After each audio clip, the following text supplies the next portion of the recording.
नमस्कार, मैं उमंग चौधरी और आप सभी का स्वागत है इस बुलेटिन में। रुक करते हैं सीधा इस वक्त की बड़ी खबर का। आपको बता दें कि पश्चिम बंगाल से इस वक्त की बड़ी खबर आ रही है। आपको बता दें कि मतदान के बीच में हिंसा की खबरें सामने आई है। कूच बिहार में बीजेपी और टीएमसी के बीच हिंसक झड़प हुई है। झड़प के दौरान कई लोग घायल हुए हैं।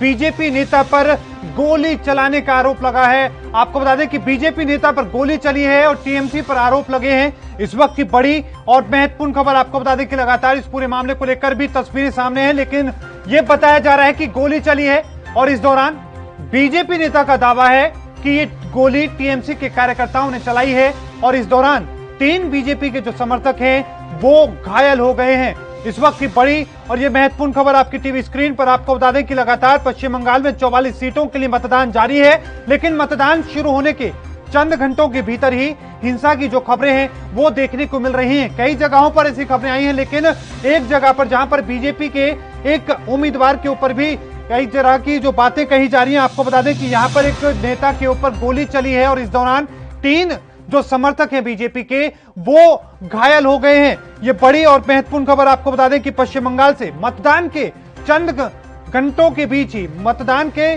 जो वोटिंग चल रही है उसके चंद घंटों के भीतर ही ये हिंसा की खबरें अब सामने आई हैं। ये बड़ी खबर आपने तस्वीरों में देखा कि किस तरीके से बम चलाए गए हैं और साथ में वहां पर सुरक्षा के पुख्ता इंतजाम है। ये इस दौरान यहां पर आपको बताएं कि 44 सीटों पर मतदान जारी है और यहां पर सबसे ज्यादा सुरक्षा के पुख्ता इंतजाम किए गए हैं। बावजूद इसके जो गोली चलने की बात सामने आई है, कई जगहों पर आपस में भिड़ गए हैं बीजेपी और टीएमसी के कार्यकर्ता, लेकिन इस पूरे मामले को लेकर सुरक्षा बल वहां पर मौके पर मौजूद हैं और पूरी स्थिति को संभालने की कोशिश कर रहे हैं। तो आपको बता दें कि आज कई बड़े दिग्गजों की जो किस्मत है वो दांव पर है। पश्चिम बंगाल में विधानसभा चुनाव के चौथे चरण में 44 सीटों पर मतदान जारी है। राज्य में कुछ जगहों पर वोटिंग शुरू होने के घंटे भर के अंदर ही छिटपुट झड़प की खबरें सामने आने लगी थी। टीएमसी ने तो चुनाव आयोग को चिट्ठी लिखकर शिकायत की है कि कुछ बूथों पर बीजेपी के लोग हंगामा करके उनके एजेंटों को बूथ में जाने से रोक रहे हैं। तो वहीं बीजेपी ने आरोप लगाया है कि उनके एक नेता पर टीएमसी के कार्यकर्ताओं ने गोली चलाई है। तो वहीं आपको बता दें कि इस दौरे के दौरान केंद्रीय मंत्री बाबुल सुप्रियो, पश्चिम बंगाल के मंत्री पार्थ चटर्जी और अरूप विश्वास, बीजेपी सांसद लॉकेट चटर्जी, पूर्व मंत्री राजीव बनर्जी समेत कई बड़े ऐसे चेहरे हैं जिनकी किस्मत आज दांव पर है।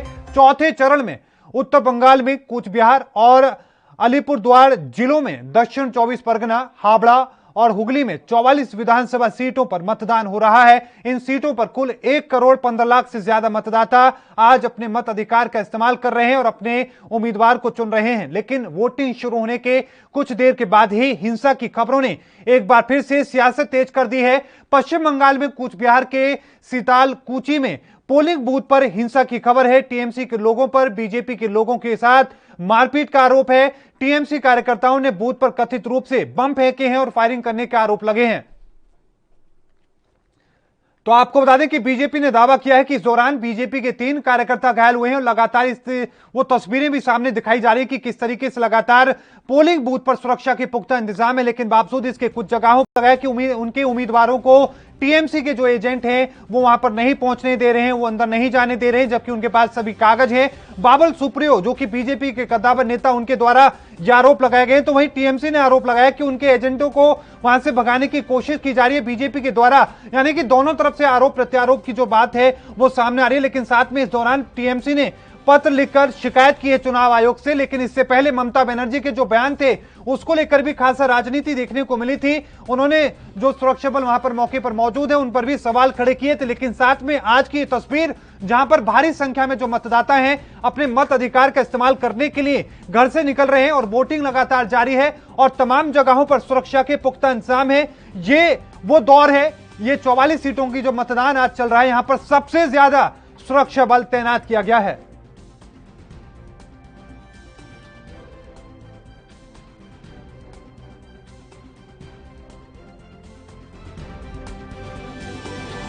बूथों पे हमारे जवान मौजूद हैं और सतर्क हैं। कोई भी स्थिति सब सामान्य है, कोई दिक्कत नहीं। मॉक पोल कैसा रहा? ठीक रहा, बढ़िया रहा। अभी तक बहुत लोग आ चुके हैं वोट डालने के लिए, हालांकि अभी तक शुरू नहीं हुआ है, क्या नजर आ रहा है? वोटिंग बढ़िया होगी और शांतिपूर्ण होगी। सर ये क्षेत्र जो वायलेटेड बहुत माना जाता है, हाँ हाँ। तो किस तरह का सिक्योरिटी अरेंजमेंट्स किया गया है? जवान कितने मतलब हर बूथों पे पर्याप्त जवान उपलब्ध है। केंद्रीय फोर्स भी है, स्टेट की भी फोर्स है और यहाँ पश्चिम बंगाल की भी फोर्स है। फोर्स पर्याप्त मात्रा में उपलब्ध है और स्थिति सामान्य रहेगी। उम्मीद है स्थिति नियंत्रण में रहेगी। শেষ কথা বলে কিছু হয় না। অবস্থা তাহলে কত নিম্নগামী, কত দুর্বল প্রশাসনিক যে অবস্থাটা, যে নির্বাচন কমিশন যে কতটা দুর্বল, মানুষের যে আস্থা একেবারেই নেই নির্বাচন কমিশনের উপরে, এটা তার প্রমাণ। এবং যদি আস্থা থাকতো নিশ্চয়ই হেলমেট প্রয়োজন হতো না। আস্থা নেই, সারা রাত ধরে দাপিয়ে বেড়াচ্ছে সব হারমাত বাহিনী, বিজেপির প্রশাসনের দেখা নেই এবং নির্বাচন কমিশন তারও কোনো দেখা নেই। আশঙ্কা করছেন? দেখা যাক কি হয় সারাদিন। যারা জেলার সমস্ত বুথে 144 ধারা জারি করা হয়েছে। হ্যাঁ, ওটা 200 মিটারের মধ্যে। হ্যাঁ, 200 মিটারের মধ্যে। नहीं, सब कुछ डिजिटली सारा आइडेंटिफिकेशन से आईडी से लेके सारी चीजें हैं, लेकिन उसके बावजूद जो है प्रिसाइडिंग ऑफिसर और तृणमूल वाले जो है वो इंसिस्ट कर रहे थे कि क्या बोलते हैं गलत है, ये है। तो हमने उसका वेबसाइट से सारी चीजें दिखा दिया, तृणमूल एजेंट्स को भी दिखाया कि भाई आप इसका फोटो ले लीजिए, इसमें कोई सब कुछ वैलिड है, सब कुछ ओके है, क्यों आप उनको निकाल रहे हैं। तो कन्विंस करके ठंडे दिमाग से ये करके कन्विंस करके और प्रॉपर आईडी वगैरह दिखा के उनको बिठा दिया।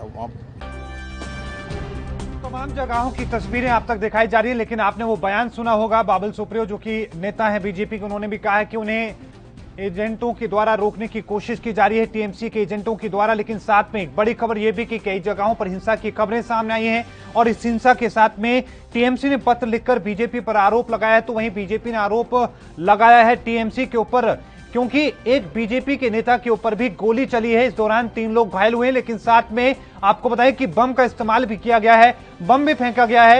लेकिन यहां पर सुरक्षा के पुख्ता इंतजाम किए गए हैं। तमाम पूरे मामले को लेकर कदम उठाए जा रहे हैं। लगातार भारी संख्या में मत अधिकार का इस्तेमाल करने के लिए मतदाता अपने घर से निकल रहे हैं।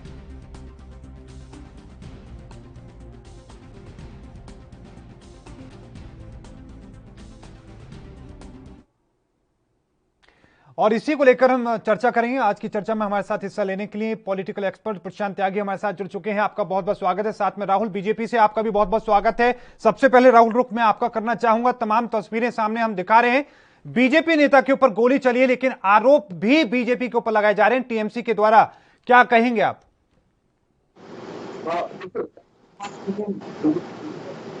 जी राहुल आनंद।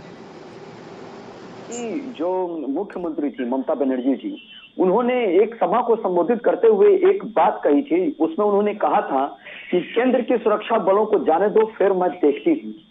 तो इसका अर्थात यही था, और इसका तात्पर्य निकाला जाए तो इसका मतलब यही था कि उन्होंने अपने लोगों को छूट दे दी थी और कह दिया था कि अब जब तब जो होना है वो करो तुम लोग अपने माध्यम से, मैं देखती हूँ, चुनाव खत्म होगा उसके बाद। तो इन्होंने अपने आप को जो तिवारी मुख्यमंत्री बना लिया था इन बातों के माध्यम से, और उन्होंने ही अपने कार्यकर्ताओं और गुंडों का बल बनाया था, जिसकी वजह से उनको ये हिम्मत मिलती है वहां पे हिंसा करने के लिए। और ये पश्चिम बंगाल एक ऐसा प्रदेश है हमारे देश का जहां सबसे ज्यादा चुनावी हिंसा की घटना घटी है और सबसे ज्यादा राजनीतिक मौतें हुई हैं। लेकिन उसके बाद भी ये लगातार इसकी संख्या बढ़ती ही गई है, घटने का नाम नहीं लिया है। लेकिन चुनाव आयोग के पे और भारतीय जनता पार्टी पे ये आरोप हर वक्त लगाते रहे हैं। जब हमारे राष्ट्रीय अध्यक्ष ने जब रोड शो किया था उस समय भी उनके सुरक्षा में सेंधमारी की गई थी और इन्होंने अपने पैर पे खुद भी कुल्हाड़ी मारी, तब जब वो नंदीग्राम से पर्चा भरकर लौट रही थी और उतने हाई सिक्योरिटी में इतनी कमांडो के बीच में अगर कोई व्यक्ति जाकर उनको मार देता है, उन पे हमला करता है, तो ये कहीं ना कहीं सवालिया निशान जरूर मुख्यमंत्री के ऊपर उठता है कि आखिर इतने सुरक्षा बलों के बीच में 5 लोग जाकर कैसे मार देते हैं, जिसका खंडन भी चुनाव आयोग ने किया था। तो खैर वो समय समय पे अपने पाले को बदलते नजर आई हैं, हर वक्त बदलते नजर आई हैं।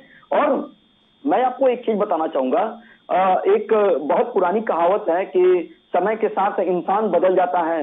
वही काम ममता बनर्जी जी करते आई हैं और उनके गुंडों का जो मनोबल है, अब भारतीय जनता पार्टी जब आएगी सत्ते में तो सारे लोगों को ठीक करेगी और दुरुस्त करेगी सब। जी ठीक है राहुल जी, ठीक है। ईशान त्यागी जी का हम रुख करते हैं। मंझे हुए राजनीतिक विश्लेषक हैं। ईशान, क्या नजर आता है आपको? वोटिंग शुरू होती है, उत्साह नजर आता है, लेकिन चंद घंटों के बाद ही हिंसा की खबरें सामने आती हैं। बीजेपी नेता के ऊपर गोली चल जाती है। कथित रूप से टीएमसी के ऊपर आरोप लगता है कि उन्होंने बम का भी इस्तेमाल किया है, सुतली बम का इस्तेमाल किया है।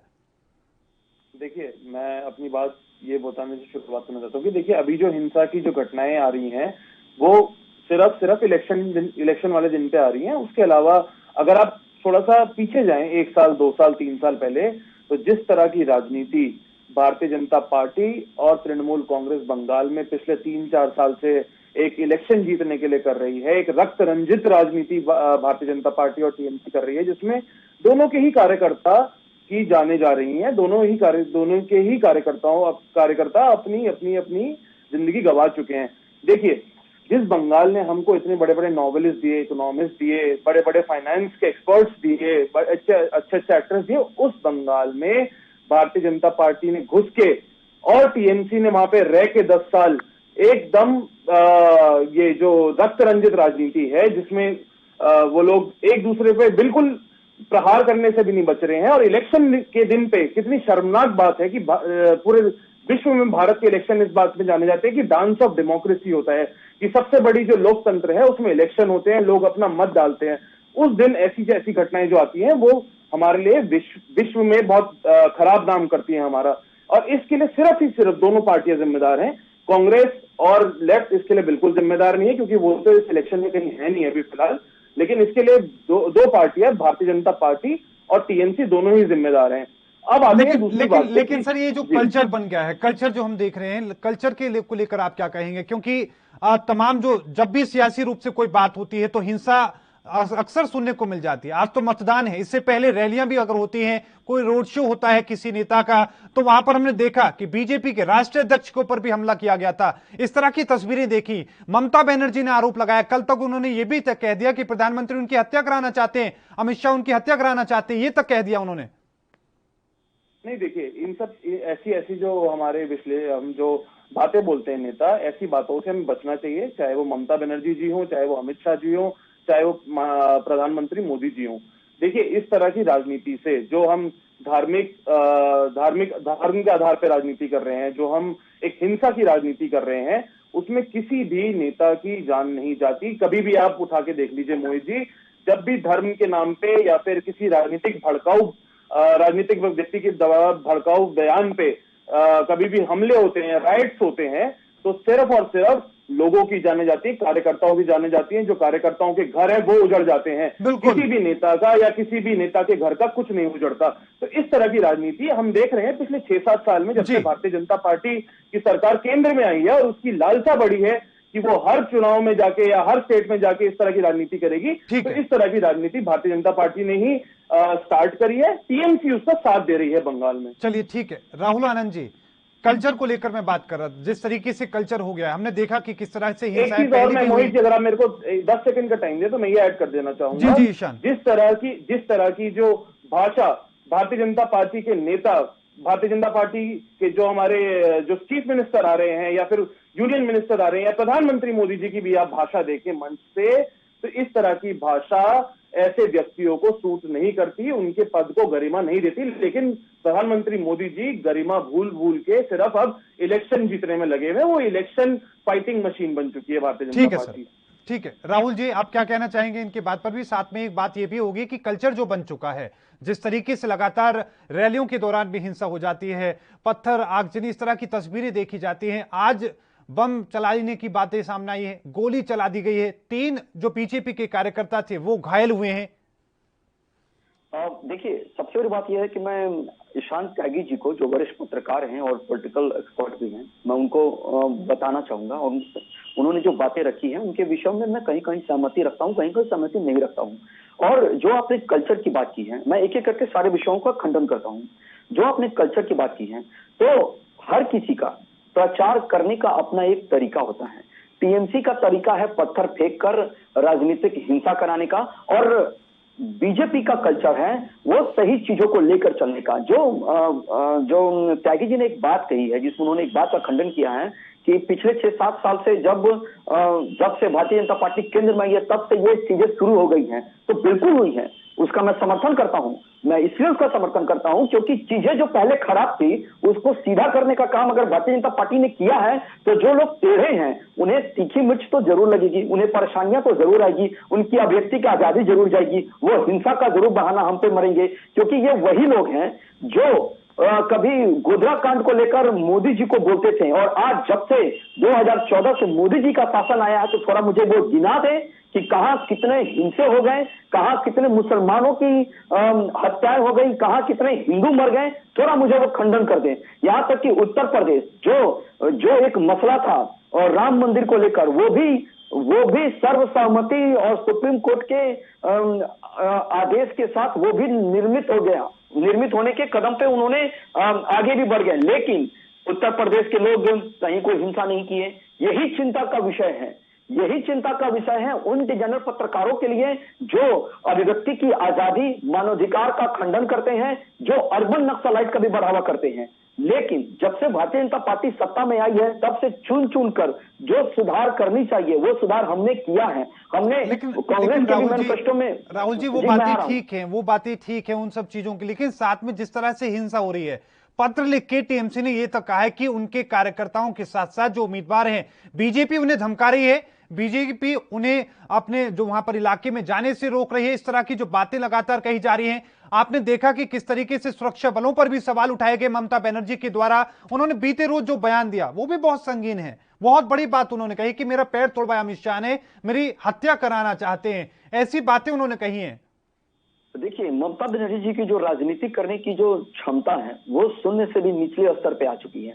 इसलिए आ चुकी है क्योंकि मैंने अपने प्रारंभिक संबोधन में आपसे एक बात कही थी कि मुख्यमंत्री चाहे वो निवर्तमान हो या हारा हुआ हो या वो बैठा हुआ हो, उसकी जो सुरक्षा का जो घेरा होता है वो काफी मजबूत होता है। अगर उसमें कोई जाकर सेंधमारी करता है, आपने शायद देखा होगा उस वीडियो को, अगर नहीं देखा होगा तो मैं आपको बता देता हूं, स्मरण करा देता हूं कि उसमें किस प्रकार से ममता दीदी मीडिया का इंतजार कर रही थी, रुकी थी, पहले उन्होंने दर्द कहां बताया, फिर उन्होंने दर्द कहां बताया, एक एक करके उस वीडियो को आप देखिएगा तो कहीं ना कहीं वो सब मनगढ़ंत बातें थी उनकी। और जहां तक और वो हमारी प्रतिद्वंदी जरूर हैं राजनीतिक अखाड़े में, लेकिन मैं उनका सम्मान करता हूं। हर राजनीतिक पार्टियां अपने प्रतिद्वंदी का सम्मान करती है, क्योंकि आप जनता के बीच में अगर जाते हैं तो अपनी विचारधारा को लेकर जाते हैं और वो अपनी विचारधारा को लेकर आते हैं, जनता इसका फैसला करती है। लेकिन ममता दीदी को जो लगा, ममता दीदी जब सीपीआई के गढ़ को चीर कर जब अपने झंडे को उन्होंने बुलंद किया था, उस समय वो एक बदलाव की आंधी को लेकर आई थी।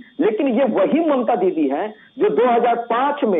जो 2005 में स्पीकर के पास एक कागज का बंच उछाला था जिसमें उन्होंने घुसपैठियों के पुख्ता सबूत दिए थे।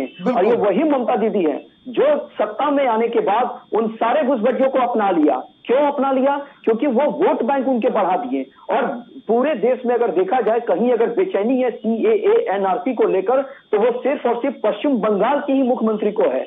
और भारतीय सुरक्षा को लेकर और आंतरिक सुरक्षा को लेकर ये सवालिया निशान भी उठाता है कि आपके अपने देश के ही लोग जयचंद का किरदार निभा रहे हैं, विभीषण का किरदार निभा रहे हैं। मैं आपको और बता दूं जी। और ममता दीदी ने जो चिट्ठी लिखी है, चिट्ठी लिखे सारे विपक्ष को उन्होंने लिखा, उन्होंने चुनाव को बाहरी बनाम भीतरी का भी दर्जा देने का कार्य किया। लेकिन क्या ममता दीदी को जो वोट देने वाले व्यक्ति हैं, क्या वो यूपी के व्यक्ति वहां नहीं मौजूद होंगे? क्या बिहार के व्यक्ति मौजूद नहीं होंगे? दिल्ली के लोग मौजूद नहीं होंगे? उन्होंने भी तो चिट्ठी लिखकर इस बात का जिक्र किया था कि जितनी राजनीतिक पार्टियां हैं वो हमारे समर्थन में खड़े हों और भाजपा को हराए। क्या तेजस्वी यादव जी उनका प्रचार करने नहीं जा रहे हैं? वो बाहरी नहीं रहे? जया बच्चन जी क्या नहीं जा रही हैं? वो बाहरी नहीं है, और भी अन्य दल के लोग जा रहे हैं। लेकिन सवाल सिर्फ उठता है भारतीय जनता पार्टी के ऊपर कि बाहरी लोगों को बैठा रखे हैं और जो पत्र उन्होंने लिखा है वो वीडियो बनाकर सबूत दें। आज के समय में सबूत मांगता है, सबूत मांगती है जनता। सबूत की बात आप कर रहे हैं, लेकिन निशांत त्यागी जी, जिस तरह की तस्वीरें अभी फिलहाल हैं, अक्सर जब चुनावों की बात होती है तो उम्मीद की जाती है कि विकास की बात होगी रोजगार की। लेकिन हम जो बंगाल में देख रहे हैं, जितने भी चरण के अब तक से चुनाव हुए हैं, मतदान हुए हैं, और आज के भी मतदान में विकास कहीं ना कहीं नजर नहीं आ रहा है, रोजगार कहीं नजर नहीं आ रहा है, हिंसा की तस्वीरें सामने आती हैं, राम जय श्री राम, इस तरह की बातें सामने आती हैं। क्या आप कहेंगे सर? देखिए, मैं पहले अपनी बात शुरू करना चाहूंगा। राहुल जी ने 3 बातें उठाई। पहली बात तो ये कि राहुल जी ने बोला कि कहां पे हिंदू मुस्लिम दंगे हुए हैं, यूपी में नहीं हुए हैं। देखिए राहुल जी, यूपी हिंदू मुस्लिम दंगे, कपिल मिश्रा जी की जो वक्तव्य आया था खुलेआम, उनका वीडियो वायरल हुआ था, वो दिल्ली की ही वीडियो है। दिल्ली मेरे घर से ज्यादा दूर नहीं है। दिल्ली में ही सीए एनआरसी पे हिंदू मुसलमान के दंगे हुए थे, राइट्स हुए थे, कई लोगों की जान गई थी। एनआरसी को लेकर हुए थे। जी, सीए एनआरसी को लेकर कह रहा हूँ मैं। आपके लोग सम्मिलित थे।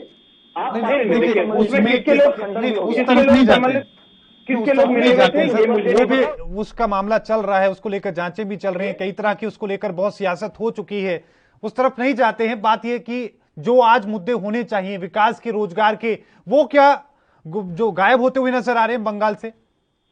देखिए, रोजगार पे मैं आपको बता देता हूँ। रोजगार में जो भारतीय जनता पार्टी ने और टीएमसी ने दोनों ने ही देश को कुछ नहीं दिया। देखिए, भारतीय जनता पार्टी के राज में 45 साल में अभी जो बेरोजगारी का आंकड़ा आया है पिछले साल, वो 23.5% है। देश में 23.5% लोग बेरोजगार हैं। ये 45 साल में सबसे ऊंचा आंकड़ा है। और मैं बता देता हूँ टीएमसी की बात, टीएमसी भी एकदम इक्वल है इसमें।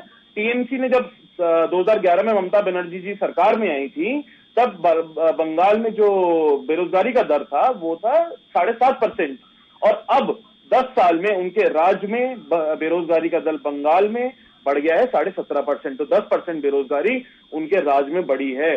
तो दोनों ही पार्टियों ने बेरोजगारी पे कोई बात नहीं करी कि हम लोगों को रोजगार कैसे देंगे, स्वास्थ्य की सुविधाएं देनी चाहिए, अच्छी शिक्षा देनी चाहिए, इस पे कोई बात नहीं कर रहा है। सिर्फ धार्मिक ध्रुवीकरण, जय श्री राम कर रही है भारतीय जनता पार्टी और चंडी पाठ कर रही है ममता बनर्जी जी। तो देखिए, जय श्री राम पर और चंडी पाठ करने पर किसी भी पार्टी का या किसी भी व्यक्ति विशेष का कोई कॉपीराइट नहीं है। जय श्री राम और चंडी पाठ हम हिंदुओं की भावना है। तो हम जी, और युवाओं के लिए मैं आपको बता देता हूं कि देखिए, आप बोलते कि हम इतनी इंडस्ट्रीज लाएंगे, हम, या फिर ममता बनर्जी जी बोलती कि मैं इतनी इंडस्ट्री 10 साल में लेकर आई हूं बंगाल में। ये बात कोई नहीं कर रहा है। भारतीय जनता पार्टी एक धार्मिक एजेंडे से वहां पे गई, धार्मिक ध्रुवीकरण के एजेंडे से, और ममता बनर्जी जी उसमें चंडी पाठ करके फंस गई। बिल्कुल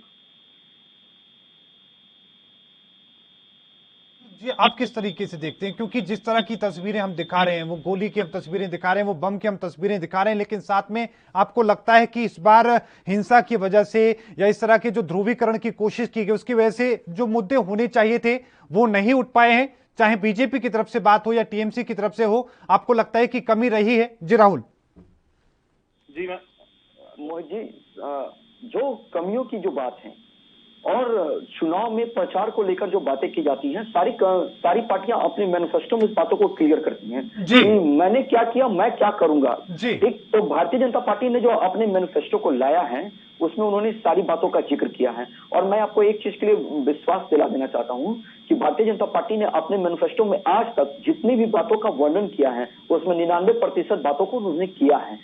थोड़ी विलंब जरूर हुई है, लेकिन उन्होंने किया है। जैसे हमने उठाया था 370-35A के बारे में उठाया था, राम मंदिर उठाया था, ट्रिपल तलाक उठाया था, और देश को आगे बढ़ाने के लिए भी उठाया था। और उस दिशा में हमने कदम भी बढ़ाया है, हमने अपनी आर्मी को भी सशक्त किया है, और उन्होंने समय पर उन्होंने अपना परिचय भी दिया है। लेकिन सर, ये राज्य के मुद्दे नहीं हुए ना सर, ये राज्य के नहीं तो केंद्र की आप बात कर रहे हैं, ठीक है, अच्छी बात है आपने किया और आगे होना भी चाहिए, लेकिन राज्य के स्तर की हम बात करें, लोग पूछें कि भाई रोजगार को लेकर आपकी क्या प्लानिंग है, लोगों की सुरक्षा को लेकर आपकी क्या प्लानिंग है? आपकी विषय पे नहीं आ रहा था। अब मैं आपको कहता हूँ, बिहार में चुनाव हुए हैं, बिहार में एनडीए के साथ लगभग 20वां साल का टर्म शुरू मतलब होगा। तो इसमें इन्होंने 19 लाख रोजगार की बात की थी। तो 19 लाख रोजगार की जो बात की थी उस दिशा में उन्होंने कदम भी बढ़ा दिया है। और यही नहीं, मुख्यमंत्री के माध्यम से जो एक रोजगार योजना जो चलाई जा रही है, जिसमें 1% ब्याज पे 10 लाख तक का लोन दिया जा रहा है, जिसमें मात्र आपको 50% सब्सिडी है और 50% आपको लौटाना है, वो भी 7 साल के अंदर लौटाना है। तो ये एक बहुत बड़ी पहल है। दूसरी मैं आता हूँ, मैं दूसरा आता हूँ, और जो इंडस्ट्रीज की बात की गई थी, तो बिहार के अंदर 500 करोड़ रुपए की इन्वेस्टमेंट कर ब्रिटानिया और कोका कोला कंपनियां भी आ चुकी है। ये कहीं ना कहीं ये रोजगार की मात्रा को बढ़ावा देंगी। और स्वरोजगार क्रिएट करने पे सबसे ज्यादा ध्यान केंद्रित किया जा रहा है, क्योंकि अगर एक रोजगार क्रिएट होता है तो कम से कम 10 लोगों को रोजगार प्राप्त होगा। तो इस दिशा में ज्यादा काम किया जाए। सर, अंतिम पड़ाव में हम हैं। ईशांत, मैं आपका रुख करना चाहूंगा, आखिरी कमेंट के रूप में आपसे ये पूछना चाहूंगा कि आप क्या भविष्य देखते हैं खासतौर से बंगाल में इस तरह की सियासत का, इस तरह की हिंसा की सियासत का, कि खत्म होगी, बढ़ेगी, या इसका कोई क्या आप देखते हैं भविष्य क्या होगा इसका? देखिए, मैं मोहित जी आपके चैनल के माध्यम से साफ साफ बोल देना चाहता हूँ, जो दर्शक आपके मेरे को देख रहे हैं या जो बंगाल में दर्शक आपके मेरे को देख रहे हैं, उनको ये बोल देना चाहता हूँ, या जो भारतीय जनता पार्टी और तृणमूल कांग्रेस या किसी भी पार्टी के नेता मुझे देख रहे हैं, कि देखिए इस तरह की राजनीति बिल्कुल बंद हो जानी चाहिए देश में। आप मुद्दा आधारित राजनीति करिए, आप अपने उस राज्य के मुद्दे उठाइए कि इस राज्य में ये मुद्दे हैं, यहाँ पे इतना बेरोजगारी है, यहाँ पे जो किसानों के मुद्दे हैं, या फिर आप यहाँ पे स्वास्थ्य के मुद्दे हैं, सड़क बनाने के मुद्दे हैं, इस पे आप राजनीति करिए। आप धर्म आधारित राजनीति बिल्कुल छोड़ दीजिए। दूसरी बात, जो दर्शक मेरे को देख रहे हैं, मैं उनको ये बोलना चाहूंगा, जो भारत की जनता मेरे को देख रही है, युवा देख रहे हैं, मैं बिल्कुल शॉर्ट में 30 सेकंड में कंप्लीट कर दूंगा इसको, कि जो अपना आप ये देखिए कि आपके विधानसभा क्षेत्र में काम हुआ कि नहीं हुआ। आपके एमएलए ने काम किया तो उसको वोट दीजिए, नहीं किया तो आप उसको बदल दीजिए, किसी और एमएलए को बनाइए, लेकिन आप ये देखिए कि वो आपका एमएलए जो लोग आपके विधानसभा क्षेत्र में चुनाव लड़ रहे हैं, वो आपको क्या देंगे। आप किसी भी व्यक्ति विशेष या किसी भी फेस पे वोट मत डालिए, किसी बड़े फेस पे वोट मत डालिए। चलिए ठीक है, राहुल जी आखिरी कमेंट आपका भी लेना चाहूंगा। कमेंट यही होगा कि क्या लग रहा है कि क्या स्थिति बनने वाली है, क्या आपकी सरकार बनने के बाद इस तरह की स्थिति को बदलेंगे आप, और क्या आप देखते हैं खासतौर से आज के चरण को लेकर 44 सीटों पर मतदान हो रहा है? देखिए, सबसे बड़ी बात यह है कि मैं जो लोग आपके चैनल में से मुझे देख रहे हैं, हमारी पार्टी की बातों को सुन रहे हैं, तो मैं उनको इस चीज के लिए विश्वास दिलाना चाहता हूं कि भारतीय जनता पार्टी आपकी बातों का और आपके वोटों का सम्मान करेगी और आपके साथ चलते रहेगी। लेकिन जो गतिविधियां हो रही है, जो हिंसक राजनीतिक हो रही है, उससे दोनों पार्टियों को दूर होना चाहिए, एक नई छवि लाना चाहिए और छवि लाकर जो बदलाव करना है। ठीक, बिल्कुल राहुल जी, मैं आपको बीच में रोकना चाह रहा हूं। झड़प होने की तस्वीरें एक बार फिर से पश्चिम बंगाल के मतदान केंद्रों के पास से सामने आई है। तस्वीरें आप देख सकते हैं कि किस तरह से वहां पर स्थिति है। सुरक्षा बल मौके पर पहुंच चुके हैं और आपस में झड़प करते हुए कुछ लोग नजर आ रहे हैं। हालांकि मौके पर पुलिसकर्मी मौके पर मौजूद हैं। आपको बता दें कि वहां पर कई नेताओं की कारों पर भी अटैक करने की तस्वीरें सामने आई हैं। आपको बता दें कि लॉकेट चटर्जी जो कि नेता हैं बड़े, उनकी कार पर अटैक किया गया। ये तस्वीरें आप देखें, ये देखिए कि तस्वीर किस तरीके से अटैक किया गया। भारी भीड़ों के बीच में वहां पर ये कार आपको नजर आ रही है, साथ में लोगों को जो गुस्सा है वो आप देख सकते हैं। लेकिन मौके पर वहां पर सुरक्षा बल भी मौजूद हैं, कोशिश कर रहे हैं इस पूरे मामले को शांत करने की।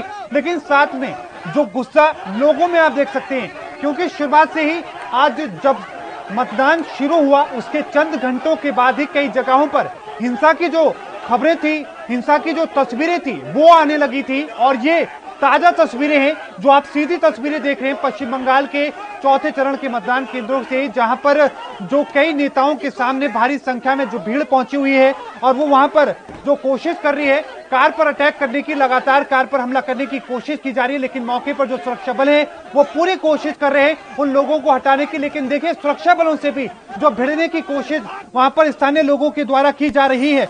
ये बहुत एक्सक्लूसिव तस्वीरें हैं और आप तस्वीरों में समझ सकते हैं कि किस तरीके से संघर्ष करना पड़ रहा है सुरक्षा बलों को। भारी संख्या में यहाँ पर सुरक्षा बल मौके पर मौजूद है और ये बहुत ही सेंसिटिव क्योंकि इलाका था और ऐसे में यहाँ पर सबसे ज्यादा सुरक्षा के इंतजाम थे।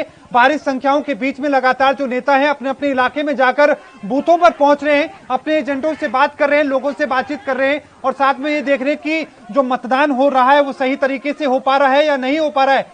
शीशे तोड़े गए गाड़ियों के नीचे, ये शीशे आप देख सकते हैं और साथ में उन लोगों की भीड़ देख सकते हैं जो लगातार वहां पर मौके पर मौजूद है और गाड़ियों पर हमला करने पर उतारू है। तो ये तस्वीरें आपने देखी कि किस तरह की स्थिति वहां पर फिलहाल बनती हुई नजर आ रही है। लेकिन मौके पर जो सुरक्षा बल मौके पर मौजूद हैं वो पूरी कोशिश कर रहे हैं कि किस तरीके से इस पूरे मामले को संभालने की कोशिश की जाए। बीजेपी सांसद लॉकेट चटर्जी, उनकी कार थी, वो वहां से निकल रहे थे और उनकी कार को रोका जाता है, उसके ऊपर हमला करने की कोशिश की जाती है। गाड़ी के शीशे वो फोड़ दिए गए और साथ में मौके पर जो सुरक्षा बल उनके साथ जो चल रहा था उन्होंने कोशिश की उन्हें बचाने की, लोगों को वहां से हटाने की। लेकिन साथ में वो लोग सुरक्षा बलों के साथ ही हाथापाई करते हुए नजर आए हैं। तो सीधी तस्वीरें आपने देखी क्योंकि लगातार वहां पर हिंसा जारी है। हिंसा की कई तस्वीरें वहां से सामने आई हैं। लगातार शुरू से ही इस तरह की तस्वीरें आनी शुरू हो चुकी थी। राहुल हमारे साथ बने हुए, शांत भी हमारे साथ बने हुए। राहुल, मैं रुख आपका करना चाहूंगा,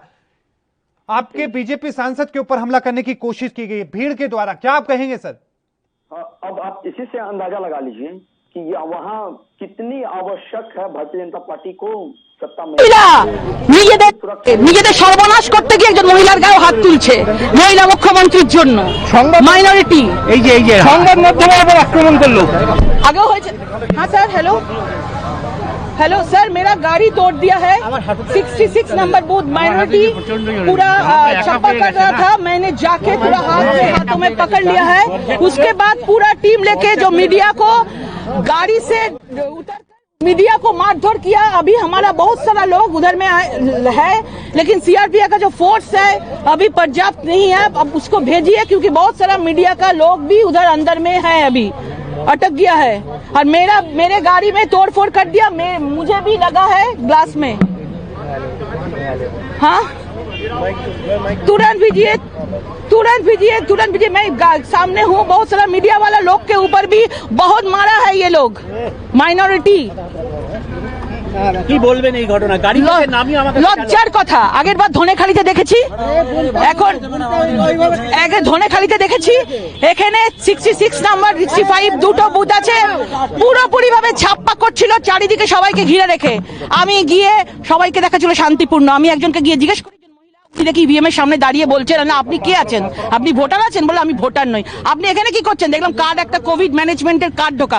কোন কোভিড ম্যানেজমেন্টের কোন লোক ইভিএম মেশিনের সামনে দাঁড়াতে পারে না। আমি যখন ধরেছি তার অন্যা দিয়ে তার যখন সব মিডিয়ার সামনে মুখটাকে খুলে দিয়েছি, সে আমাকে মারতে এসছে এবং নিয়ে গিয়ে সব লোকেদের রেকর্ডটা করে আমাকে ঢিল, আমাকে গাছ ছোড়া, আমাকে সবকিছু করেছে। এবং আমাদের মিডিয়ার লোকগুলোকে তাদেরকে গাড়ি থেকে নেমে বেধারক মারছে, এখনো লোক আটকে আছে ওখানে। সবাইকে জানানো হয়ে গেছে, বিবেক দুবেকেও জানিয়েছি। একাধিক ইলেকশন কমিশনকে এর যতক্ষণ না এইখানে ফোর্স আসবে ততক্ষণ আমি যাচ্ছি না। এরা মানে না কিছু। একজন মহিলার গায়ে হাত দিচ্ছে, ছাপ্পা ভোট বাড়ছে। কাকে? একদম চোট চিটিংবাজ পার্টিকে বাঁচাতে মাইনরিটি গুলো তাদের নিজেদের জায়গা তাদের কিচ্ছু করেনি এদের জন্য। আর মহিলাগুলো নিজেদের সর্বনাশ করছে, সর্বনাশ করছে। হ্যালো 66 नंबर बूथ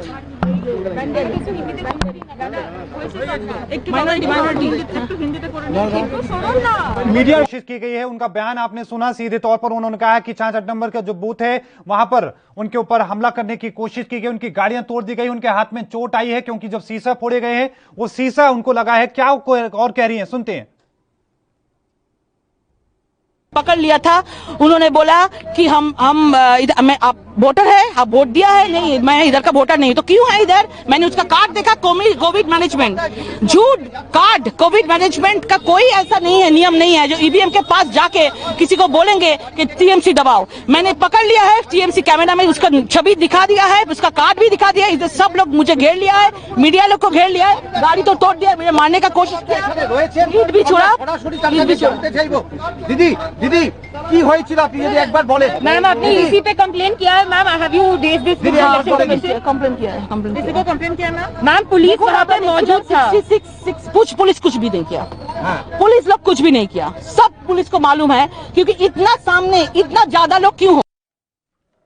तो ये बड़ी खबर आपको बता दें कि लॉकेट चटर्जी पर हमला हुआ है। इस वक्त की बड़ी और अहम खबर, उनके हाथ में कुछ चोटें आई हैं, गाड़ी के शीशे तोड़ दिए गए हैं। आपको बता दें कि 66 नंबर बूथ पर यह तस्वीरें सामने आई थी। इस वक्त की बड़ी और महत्वपूर्ण खबर, आपको बता दें कि पश्चिम बंगाल में मतदान जारी है 44 सीटों पर और इस दौरान कई जगहों पर हिंसा की तस्वीरें सामने आई। गाड़ी का शीशा तोड़ दिया गया बीजेपी सांसद का, इस दौरान उनको मारने की कोशिश की गई, ये कहना है बीजेपी सांसद का। इस दौरान वहां पर जो मौके पर पुलिसकर्मी मौके पर मौजूद थे, बीजेपी सांसद का आरोप है कि उन्होंने बचाने की कोशिश नहीं की।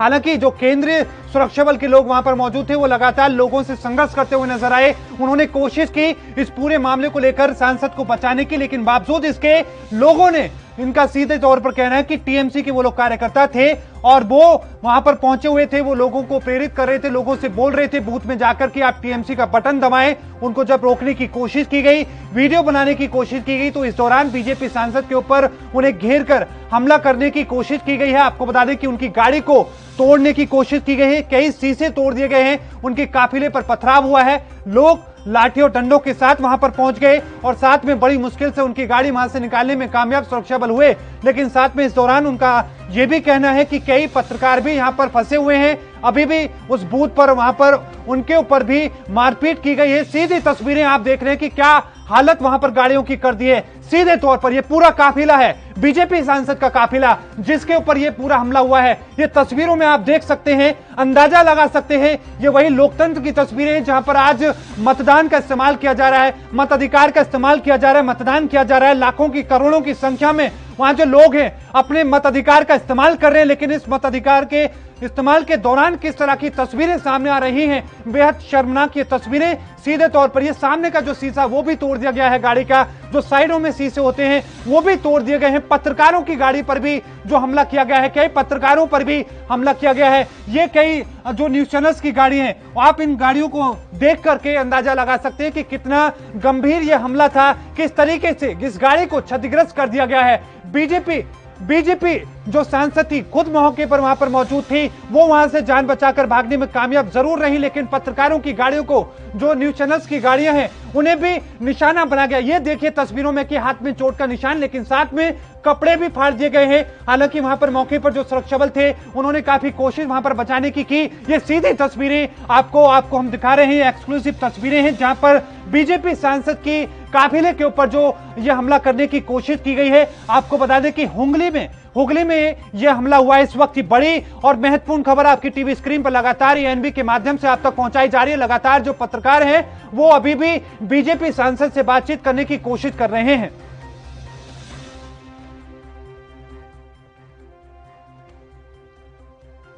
तो आपको बता दें कि लगातार जो स्थिति है, अभी हिंसा के चलते वहां पर लगातार जो माहौल खराब होता नजर आ रहा है, लेकिन पूरे मामले को लेकर गंभीरता से लेते हुए सुरक्षा बल वहां पर पुख्ता से मौजूद है और तमाम स्थिति को संभालने की कोशिश कर रहे हैं। इस पूरे मामले को लेकर चुनाव आयोग भी जरूर इसको लेकर कोई कदम उठाएगा, लेकिन उससे पहले बीजेपी सांसद ने खुद इस पूरे मामले की शिकायत ईसी से की है, यानी कि चुनाव आयोग से की है, और मौके पर और अर्धसैनिक बलों की जो टुकड़ियां हैं वो मंगाने की मांग की है। राहुल आनंद हमारे साथ जुड़े हुए हैं लगातार। राहुल, किस तरीके से आप कहेंगे एक चुने हुए सांसद के ऊपर इस तरीके से हमला होता है, और उस दिन हमला होता है जिस दिन उस राज्य में सरकार बनाने के लिए विधायकों को चुना जाना है, क्या कहेंगे आप? बहुत ही चिंता का प्रश्न है ये कि एक मातृशक्ति जो वहाँ की सांसद भी है, मातृशक्ति एक ऐसी है जिसके अंदर एक संवेदना है और जो बदलाव की बयार को अपनाना चाहती है और उसके साथ वहाँ की दिशा को बदलना चाहती है, उसके ऊपर अगर इस प्रकार के आपराधिक हमले हो रहे हैं और उनके कपड़े फाड़ दिए गए, तो ये कहीं ना कहीं वो काली माँ का भी उल्लंघन किया जा रहा है जिसकी धरती बंगाल जानी जाती है। और ये बहुत ही शर्मनाक है क्योंकि इसे पूरा देश देख रहा है आपके चैनल के माध्यम से, और विश्व में भी इसकी चर्चा होगी क्योंकि बंगाल चुनाव पे सबकी नजरें हैं। लेकिन जिस प्रकार का वहां पे जो परिवेश ढाला गया है, और लोकतंत्र में अगर जब हम लोकतंत्र की बात करते हैं और जो असहिष्णुता की बात करते हैं, और जब 2014 में जब बीजेपी की जब सरकार आई थी तो ये असहिष्णुता काफी ज्यादा प्रभावी हो गया था। उस समय ये नया वर्ड चला था असहिष्णुता, उसी की ये देन है वेस्ट बंगाल। और मुझे खेद है और मुझे अत्यंत दुख भी है इस बात का कि ये लोग जो असहिष्णुता को लेकर कभी भारत को घेरते थे अंतर्राष्ट्रीय पटल पे भी, वो चुप रह गए इसलिए क्योंकि जो पिछले 3-4 सालों में जो वेस्ट बंगाल की जो परिस्थिति और जो स्थिति देखने को मिली है, यही असली असहिष्णुता का पाठ पढ़ाने के लिए भारतीय जनता पार्टी का होना अति आवश्यक हो गया है। अब तो बिल्कुल ही हो गया है क्योंकि जिस प्रकार के वहां के उपद्रवी हैं, मेरी बातों को कंप्लीट करने दीजिए, 2 मिनट का समय लूंगा केवल, कि जो उपद्रवी हैं वो उन्होंने उस प्रदेश को अशांत कर रखा है। वहां पे योगी जी जैसा मुख्यमंत्री चाहिए जो उस प्रदेश को पहले ठीक करे और विकास की रफ्तार को देकर आगे की तरफ ले चले। जी चलिए ठीक है, सतीश चटर्जी हमारे साथ जुड़ चुके हैं, टीएमसी से हैं। आपका स्वागत सर एएनबी न्यूज पर। पहला कमेंट बीजेपी सांसद के ऊपर सर, संजय चटर्जी हमारे साथ, आपका स्वागत सर एएनबी न्यूज पर। आप क्या कहना चाहेंगे, बीजेपी सांसद के ऊपर यह हमला हुआ है, उनके कपड़े फाड़ने की कोशिश की गई, गाड़ी के शीशे तोड़ दिए गए, उनके हाथ में चोट के निशान आए हैं, क्या कहेंगे सर? संजय चक्रवर्ती नाम है मेरा। जी संजय चक्रवर्ती जी। पहली बात तो ये है, ये टोटल प्री प्लान हमला होता है। ये हार का केवल सिंपल वे से ये हार रहे हैं असलवाद, और इनको केवल हार का डर है। ये कहीं कोई हमला नहीं होता है, सब इनकी अपनी एक वो प्री प्लानिंग जो है, तैयारी है ये, ठीक है ना। ये इस तरीके से ये प्लान किया हुआ हमला है। कपड़े फाड़ा जाएगा, किसी के साथ हमला होगा तो कपड़े फाड़ेगा केवल। खुद ही सोचिए कि इस तरीके से जो है सहानुभूति लेने की ये कोशिश है। कोई इस तरीके से कुछ भी नहीं है। सिंपल वे से इसकी जांच होगी और जांच होने के बाद खुद ही समझ में आ जाएगा कि किसने करवाया है। संजय चक्रवर्ती जी, वो तस्वीरें हम लगातार दिखा रहे हैं, क्या हालत होगी काफिले की, गाड़ियों की, वो हम हालत भी दिखा रहे हैं, लेकिन साथ में सीधे तौर पर आरोप टीएमसी के ऊपर लगाया गया है। उन्होंने कहा कि वो बूथ में अंदर जाकर लोगों से बोल रहे थे कि टीएमसी का बटन दबाओ, और जब रोकने की कोशिश की गई तो उन्हें घेर कर मारने की कोशिश की गई, उनके काफिले पर हमला किया गया, वहां मौके पर मौजूद पत्रकारों के साथ मारपीट की गई।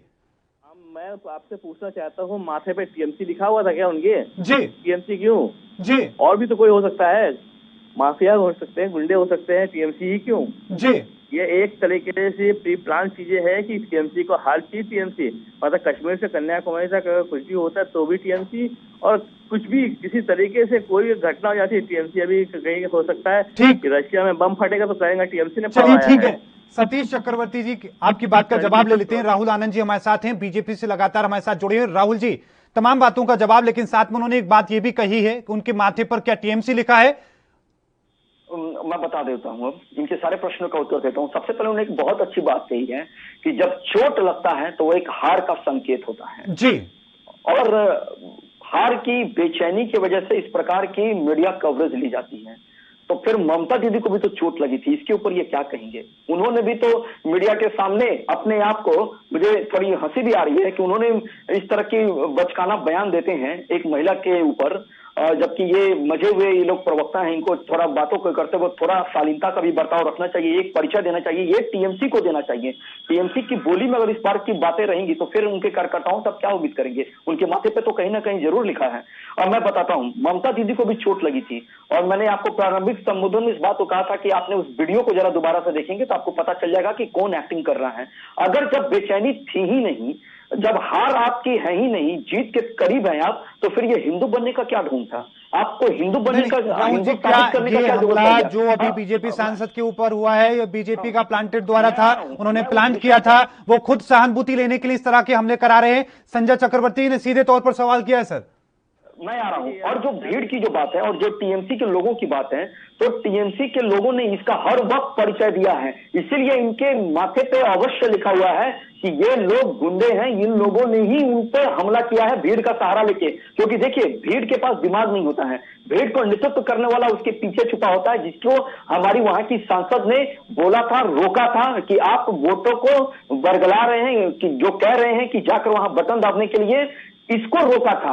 ये भीड़ का नेतृत्व कर रहे थे, जो उनको बता रहे थे कि बूथ पे जाके टीएमसी का बटन दबाव करके। और इन्होंने एक बात ये भी कही कि इनको तो सबसे पहले एक संवेदना प्रकट करनी चाहिए और ये कहना चाहिए कि इसकी निष्पक्ष जांच होनी चाहिए, और जांच में जो भी दोषी पाया जाए उनको सजा मिलनी चाहिए, चाहे वो जो भी हो।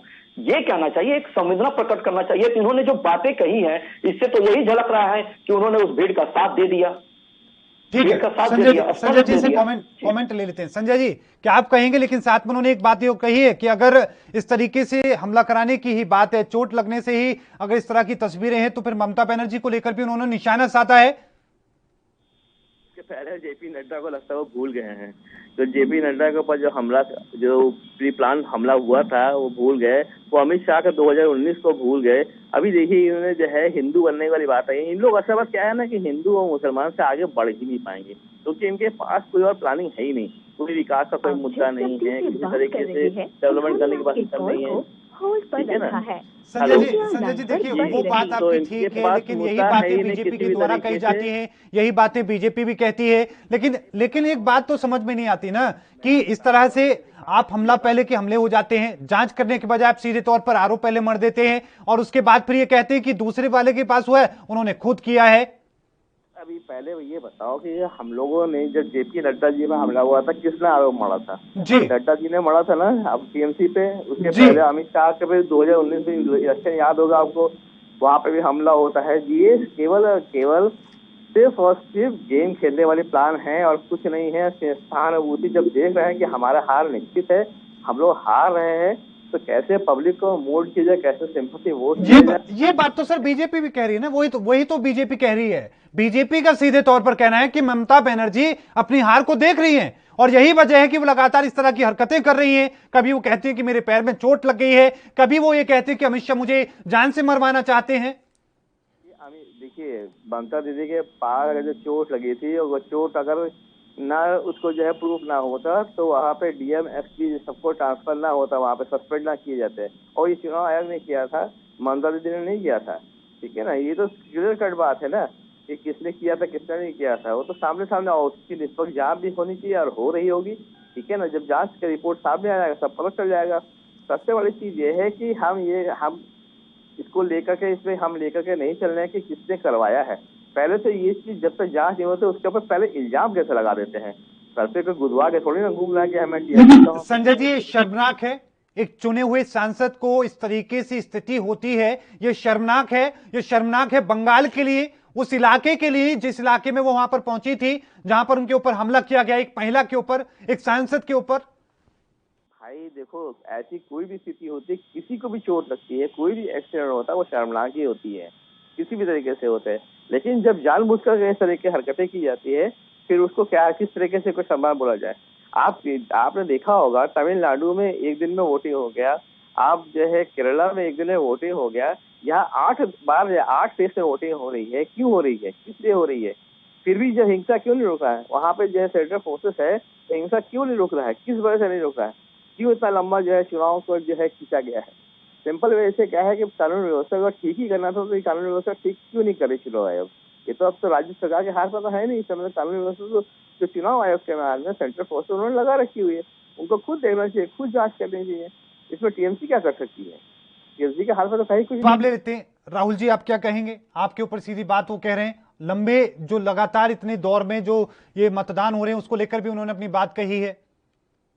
देखिए मोहित जी, एक सबसे अच्छी बात है कि तुमसे ना हो पाएगा, एक हिंदी फिल्म का डायलॉग था, तुमसे ना हो पाएगा। ये बात उनको बहुत अच्छे से समझना चाहिए। इन्होंने जो बातें की हैं उसमें उन्होंने बताया कि जब जेपी नड्डा जी पे हमला हुआ था तो फिर ये लोग कहाँ थे। तो इनको मैं स्मरण करा दूं कि जब जेपी नड्डा पे जब हमला हुआ था तो वहां के पुलिस अधिकारी को, वरिष्ठ पुलिस अधिकारी को बुलाया भी गया था, तो वो आए नहीं, उनको ममता दीदी नहीं आनी थी और कोविड का उन्होंने बहाना बना लिया। इनको ये स्मरण करा देता हूं।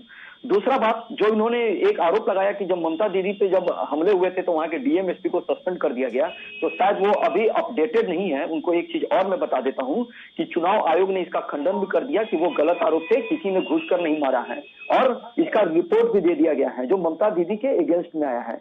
और जो हिंसा की बात की उन्होंने, तमिलनाडु केरला की बातें की कि वहां पे भी चुनाव हो गए हैं लेकिन वहां एक भी हिंसा नहीं हुई है।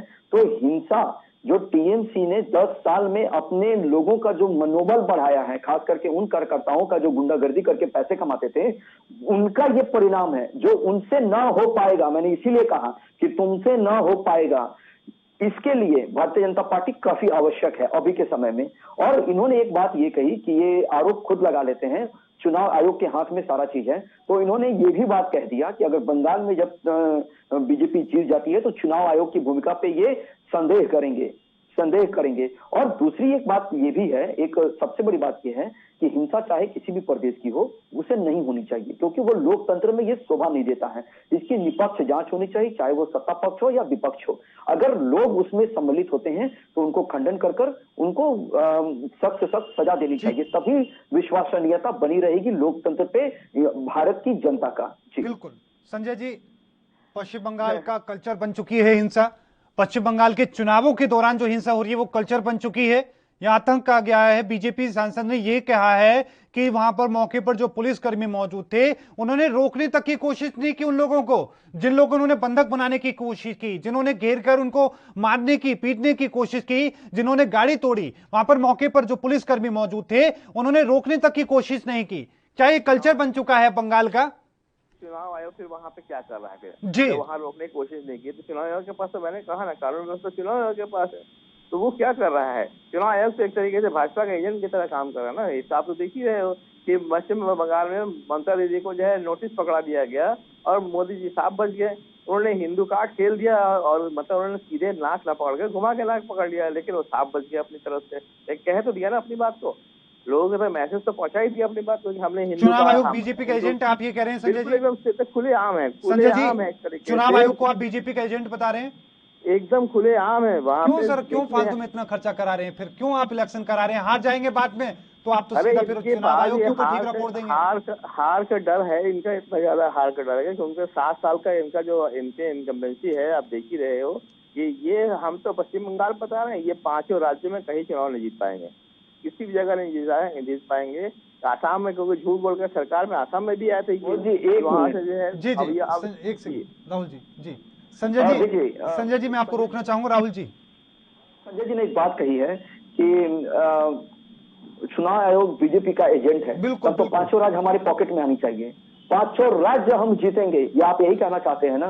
जनता पॉकेट में नहीं है संजय जी, जनता पॉकेट में नहीं है, जनता पॉकेट में नहीं है। क्योंकि आपको पता होना चाहिए कि उधर की तरफ भारतीय जनता पार्टी की किस प्रकार की पकड़ है साउथ में, ये आप किसी से छुपा नहीं है, किसी से नहीं छुपा है। तो क्या वहाँ चुनाव आयोग ने निष्पक्ष चुनाव नहीं कराए? इसके पहले चुनाव में निष्पक्ष चुनाव नहीं कराए? पौंडीचेरी की क्या स्थिति थी, केरला की क्या स्थिति थी? इस तरह से आप अगर बयान देंगे, आप लोग पढ़े लिखे व्यक्ति अगर इस प्रकार का आप लोग बयान देंगे तो फिर लोकतंत्र की स्थापना आप कर पाएंगे क्या? कभी नहीं कर पाएंगे। संविधान चलिए जवाब ले लेते हैं संजय जी, ऐसे कब तक चलेगा कि बीजेपी कहेगी पुलिस ने हमारी सुरक्षा कर रही है, पुलिस वहां पर ममता बनर्जी सरकार की एजेंट बनी हुई है, आप कहेंगे कि बीजेपी की एजेंट बनी हुई है चुनाव आयोग, क्या आप सर ये कब तक चलेगा? आप एक बार बताओ ना कि ये चुनाव आयोग जेब में रख ले चाहे कुछ कर ले, लेकिन क्या जनता को जेब में रख लेंगे क्या? जनता थोड़ी ना बिक जाती है, जनता जो है वहां पर पूरी तरीके से अपने साथ है। ये इतनी जो है दीवार स्वप्न देखते हैं इन लोग कि मतलब जहाँ पे भी जाएंगे, दिल्ली पे गए तो 60 सीट है हमारा जो है टारगेट है, झारखंड में गए तो वहाँ पे इतनी सीट हमारा टारगेट है और हम जीत रहे हैं। ढंडोरा पीटना शुरू करते हैं done done done done done करके, और पता चला जब वहाँ जो सिनेरियो होता है वो बिल्कुल उल्टा हो जाता है। दिल्ली में 3 सीट में आकर एकदम सिमट कर रह गए, 60 की जगह 57 सीटें कहाँ चली गई भगवान के दया से कोई नहीं जानता। झारखंड चली गई इनके हाथ से, राजस्थान चली गया इनके पास, जो है ये छत्तीसगढ़ चला गया। सबसे बड़ी चीज मध्य प्रदेश से बैकडोर से अंदर घुस गए, आपके महाराष्ट्र में अंदर घुसने की कोशिश कर रहे हैं, उनकी सरकार हिला रहे हैं। संजय जी आप फिर वही तो बात है ना, 2 बातें आप कर रहे हैं। एक तरफ आप कह रहे हैं कि चुनाव आयोग बीजेपी का एजेंट है, उनकी जेब में है, दूसरी तरफ आप कह रहे हैं कि लगातार राज्य बीजेपी हार रही है, आप बंगाल में भी जीत का दावा कर रहे हैं, आप जो ये लगातार 200 प्लस का जो नारा दे रखा है बीजेपी ने, आप उसको भी गलत करार दे रहे हैं, आप कह रहे हैं कि ऐसा नहीं होगा। जनता, मैंने कहा ना, जनता इनके हाथ में नहीं है, जनता इनको सबक सिखाएगी, जनता सबक सिखाएगी। राहुल जी, बिल्कुल सबक सिखाएगी।